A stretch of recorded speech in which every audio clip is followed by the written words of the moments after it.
A very good morning to all of you, my dear students. So, today we will be starting with the introduction of chapter 8 from your science book, which belongs to physics. Chapter 8 Motion. Let's begin. Now, motion, how are you going to define it? Motion is actually the movement of a body. Okay, if the location of an object changes with time, the object is said to be in motion. As you can see this pointer moving, isn't it? Can you see it? So it is said to be in motion. Now it is at a point. So it is not in a motion, it is at rest when it doesn't move. So you got the concept of motion and rest. Now here in your book they have told some of the important things like how are the motion described. Birds fly, fish swim, blood flow through vein and arteries, cars move, atom, molecule, planets, stars and galaxies all are in motion. Okay, so we conclude sometimes these motions are visible and sometimes they are not visible. For example, they are saying we infer the motion of air by observing the movement of dust and the movement of leaves and branches of trees. Okay, so the different kind of motions, how are they? When you see some changes in your environment, then also we used to say that it is a motion. An object may appear to be moving for one person and stationary for some other. Like remember the incidents of sitting in a train? One boy is sitting in a train, the other is standing on other side. So for him, the train is moving, and for him the train is not moving. Getting the concept? Because he is sitting in the train and the train was moving. So most of motions are complex. We have different kind of motions. We have different kind of motions. Motion in a straight line, motion in a circular path, vibratory motion, oscillatory motion, isn't it? Different kind of motions are there. So for every motion, we need a reference point. What is that? A reference point is used to describe the location of an object. This was the reference point. This is the reference point here. An object can be inferred, can be referred through many reference points. It depends. Like here, when the train is moving, two students are there. One is inside, one is outside. Both of them have different reference points, so both of them have different way of looking to the motion. But for every motion we have an origin also. What is that origin? The reference point that is used to describe the location of an object is called its origin. Location, from where it starts. Now here if you see, they have shown one example where this point O is serving as the origin and this arrow is showing the motion in the different path. Primarily in this class we are going to study about the motion in a straight line. We will be only moving in a straight line. The simplest type of motion is the motion along a straight line. Now here if you see, a person is standing, let us say A is standing at point O. Not A, let us give it a name. Mm, okay. So let it be some X. Let us give it a name X. X is standing at point O, then it went to point C, then to B and then to A. And then what happened? Again it came back from from A to B to C. Now here different paths are covered by the person to move to the different points. The total path length covered by the object is OA. You can see OA plus OC, that is 60 plus 35, 95 kilometer. So from O to A it is 95 kilometer. Now the numerical value of a physical quantity is called its magnitude. Magnitude means the numerical quantity. Let us say my weight is 55 kg. So here 55 is numerical value or your magnitude. Okay, it only has a constant value, a number, no direction. So when you will study all these things, you will come to know about two terms. One is your distance, one is your displacement. What are they?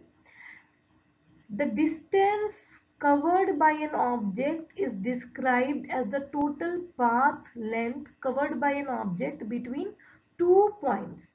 Between any 2 points, like from here, from O to A, we have a distance of 95 kilometers. So distance is a numerical quantity. These numerical quantities are also called as scalar quantity. They have only a numerical value. Then we have a term displacement. These two definitions you please write in your classwork copies so that you will be familiar with the definition and difference of distance and displacement. Now displacement is the shortest path possible between the initial and the final position. Initial and the final. Initial is your starting position and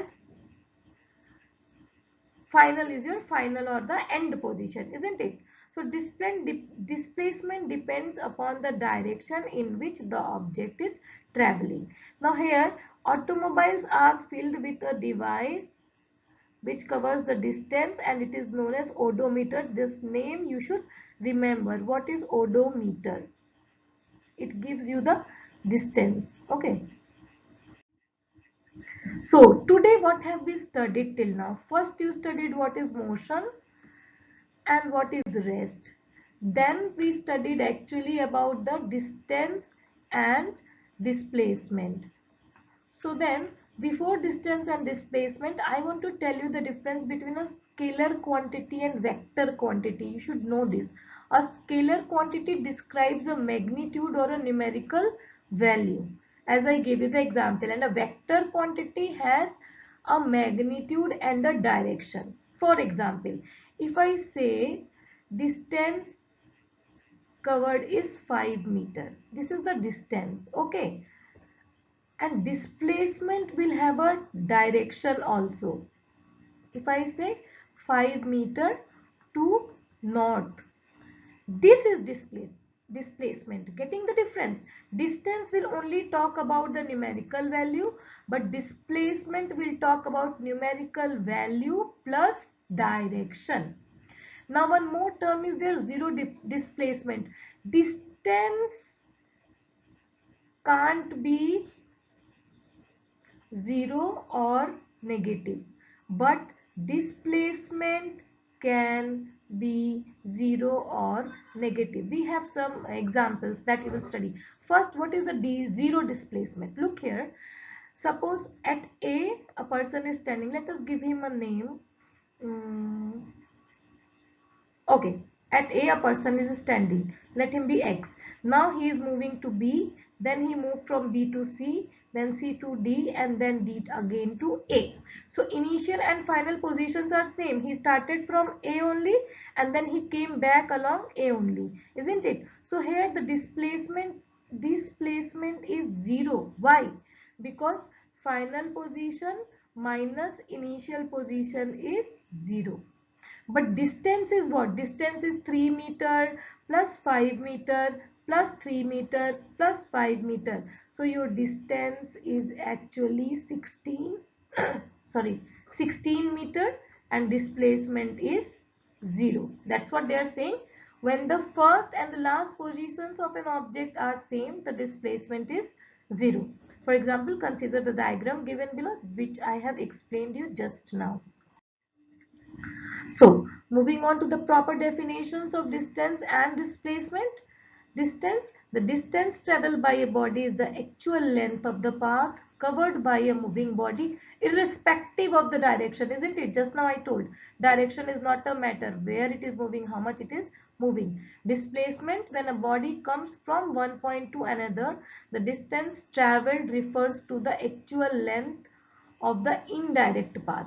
Okay, for example, if I consider movement of a person X from point A, then from here to here, and he comes here, then X came to point B. Let us say this total distance was 10 meter. Okay, so this distance here is what? 10 meter. because the total path from where he is coming, but displacement is actually the shortest path. Look, the shortest path from A to B is this. Suppose this is 5 meter, so displacement is 5 meter to, let us say, north, because it should have a direction also. I think this much is fine for today. Please write all the definitions which are listed in the slides in your classwork copy. See you again in the next class. Till then, thank you, my dear students. Take very good care of yourself.